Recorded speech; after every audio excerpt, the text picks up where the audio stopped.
Hello and Happy New Year.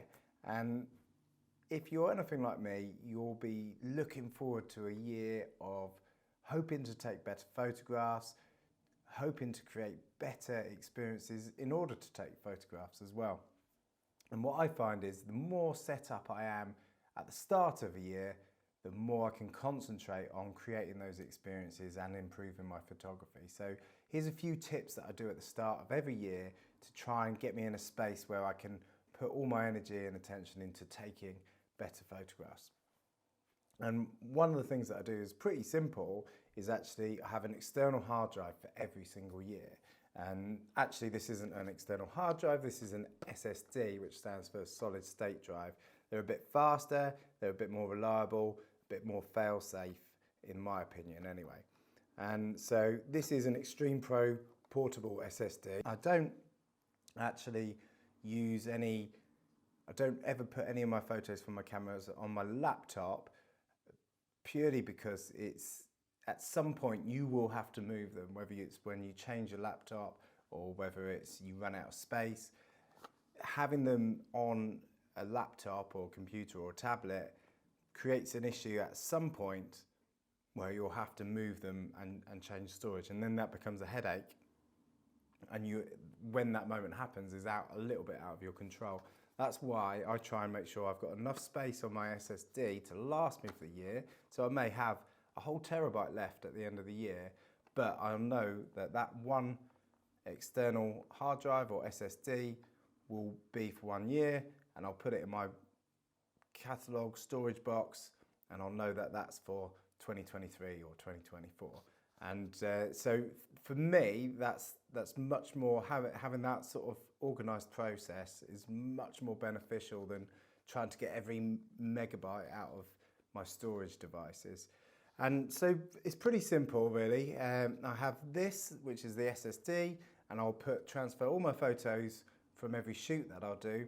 Inside that SSD it'll be named 2024, and then it will have January, February, March, April, and so on in there. And then within each of those months, I'll have another descriptive folder from the shoot. So it could be Ilkley Moor, red kite or something like that, red grouse, something that's quite unique and descriptive and will help me remember. And then that will go in that each month. So each shoot, descriptive folder within each month that I do.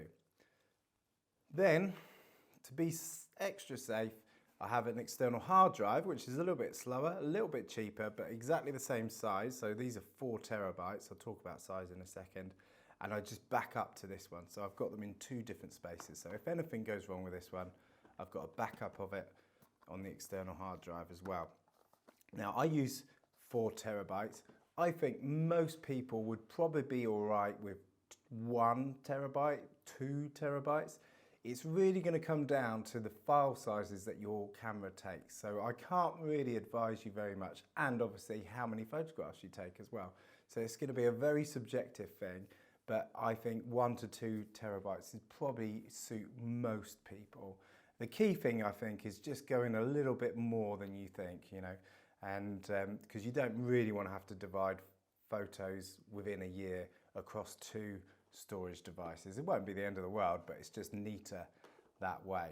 And so that's how that works. Now, how I work with my photos after that year is a little bit different. So you might not want to do it, but I'll tell you it anyway. Because the way that I work is with my projects is that they will span over years. So they won't be just from 1 year. So for example, Bempton Cliffs, I go there personally, go there with the family, go there on workshops, go there as lessons as well, all through the year, from spring to summer to winter.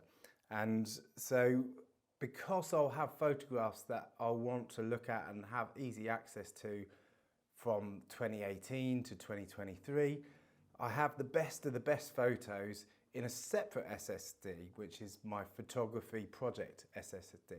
And so what I'll do is the very best photos from 2024, I will copy over, I'll keep them on the 2024, but I'll copy them over to my project's SSD. And instead of having that yearly kind of thing, it will have location based. So one folder might be Malham, then we'll have the Bempton folder, and then so within those folders there'll be then probably descriptive terms as well. So it might be black-browed albatross, July 2021 or something like that, and I'll be able to find them that way.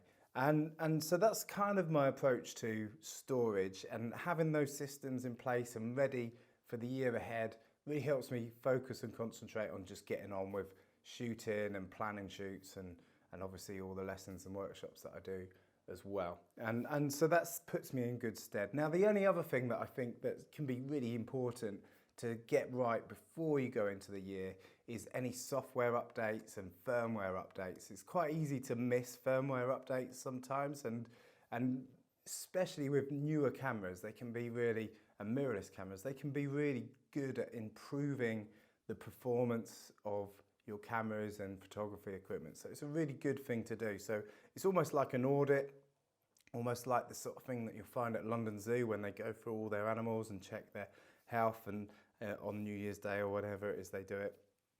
Do the same thing, get all your cameras and photography equipment, your laptop, check all the software, check the firmware. If you're not sure how to check whether you've got the latest firmware, what you can do is search for your camera model name into Google and then type in firmware update after that. So Canon R5 firmware update, and then you'll get that page, and in that page you'll then see the latest version. And then what you can do is you go into your menu system, you might need your manual or you can Google it, and you in that menu system on the back of your camera there'll be an area where you can see what firmware version your camera's on, and you can compare and contrast. And if you have to do an update, there will always be a YouTube video or probably instructions with the firmware update download anyway, so you should be able to sort yourself out there.